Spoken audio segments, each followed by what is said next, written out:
Welcome to the University of Kentucky's Backyard Streams program. This presentation will cover basic concepts related to watershed assessment and tools available to assist in the process of learning more about your local watershed.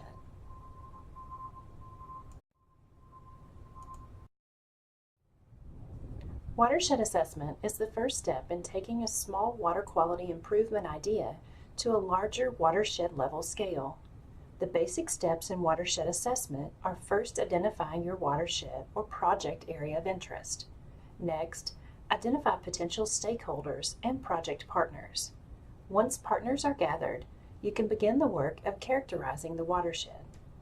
This includes gathering existing data, maps, information related to past projects, as well as ground truthing.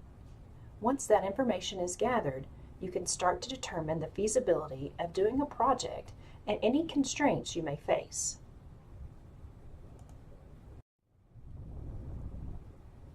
To identify the location of your project area, you will need to utilize maps and electronic resources. The Kentucky Watershed Viewer will help you identify watershed boundaries, hydrologic unit codes, or HUCs, and information related to designated uses of water bodies. Kentucky GeoNet is a geospatial data clearinghouse for Kentucky, including GIS data, interactive story maps, government maps, and aerial photography. The United States Geological Survey, or USGS, houses surface and groundwater data from the entire United States, including stream flow and chemical and physical data for streams, lakes, springs, and wells. The United States Environmental Protection Agency, or EPA, manages the How's My Waterway site that can help you find information based on reports provided under the Clean Water Act. Stakeholders are people and organizations with a stake in the outcome of watershed and stream projects. Partners are others who will help implement projects to improve watershed conditions. Both can be sources of information, expertise, and resources. Stakeholders may include local residents and landowners, utilities such as stormwater, sanitary sewer, and drinking water entities, and local governments. Partners may include local residents and landowners, the University of Kentucky Cooperative Extension Service, state and federal agencies, and non-governmental organizations such as watershed groups or citizen activist groups. Often groups or individuals may function as both stakeholders and partners. The examples mentioned here are just that, examples. There is a long list of potential stakeholders and partners, so be sure to keep an open mind. After you have identified stakeholders and partners, the next step is to characterize the watershed. You may already have some general information about the condition of the watershed, or at least a specific concern. Now it is time to gather existing data from previous projects or regulatory monitoring, create maps of the area, and perform visual surveys to verify the information.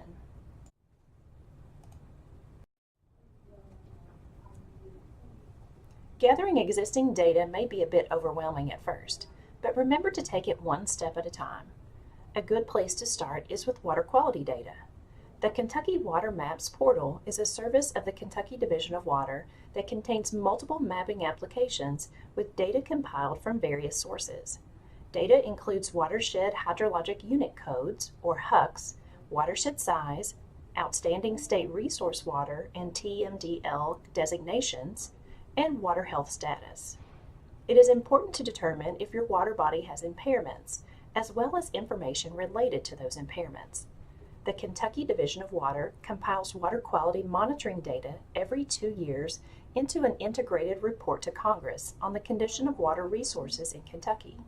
This report is available on the Kentucky Division of Water's website. Hydrology, weather, and soils information may also prove to be quite useful.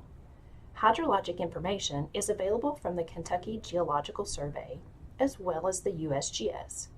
Weather and climate information is available from Kentucky Mesonet.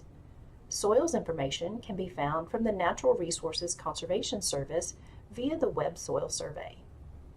General land use information can be created through GIS tools using the National Land Cover Database. Google Earth and other web-based mapping tools also offer aerial imagery.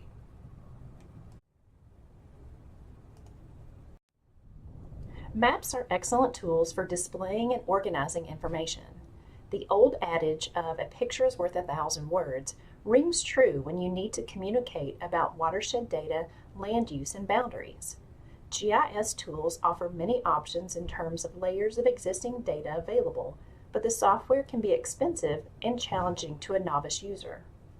Other tools available online include the Kentucky GeoNet and Kentucky Watershed Viewer. These tools offer maps that can be displayed and printed. In some cases, a watershed partner may bring GIS expertise to the table. Conducting visual or windshield surveys is necessary to ground truth some of the data you have collected, especially related to land use. Walking all or parts of the water body can also provide valuable information that you cannot see in an aerial image or may have been altered from the latest land use data layer used in your map creation.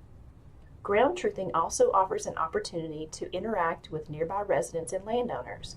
Just be sure that you are not trespassing. Boating can also be an interesting way to get an idea of land use activities and a snapshot of your watershed. While you are out conducting these visual surveys, be sure to take pictures to document what you see. Once you have conducted the initial watershed characterization and have identified stakeholders and partners, you will have an idea of how feasible your watershed project may be. A good way to think about your watershed project is in terms of a SWOT analysis. What are the strengths of the project? Are there inherent weaknesses?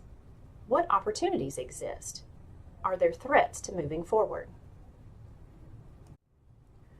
All of these questions should be asked from a scientific, physical, political, financial, and social perspective. There are no right or wrong answers, just honest answers that will help determine your next steps. The watershed assessment process is too complicated for an individual and should be approached from a teamwork perspective. If your project seems overwhelming, you may need to contact professionals to help. The Kentucky Division of Water maintains basin coordinators in each of the major river basins who can point you in the right direction of resources. Local government entities may also have resources that can help, as well as non-governmental organizations and citizen activist groups. Ask for help and don't get discouraged. Watershed assessment is only the beginning of a large watershed project, but when done in an efficient and comprehensive manner, it can open many doors to water quality improvement far into the future. There are countless resources available to assist in the watershed assessment process. Start with just a few sources to keep it manageable. The Kentucky Division of Water has developed a watershed planning guidebook for Kentucky communities that will be a great resource to get you started. The Kentucky Water Maps portal is the best place to start when looking for maps and initial water quality information in Kentucky. The next stop for water monitoring data is the Kentucky Integrated 305B 303D report to Congress.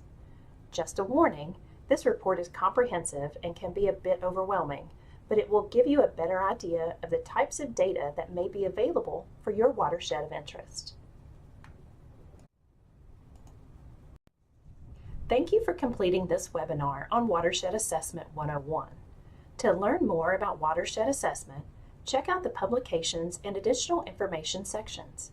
For additional information on backyard streams, visit our website at www.uky.edu/BAE/backyard streams.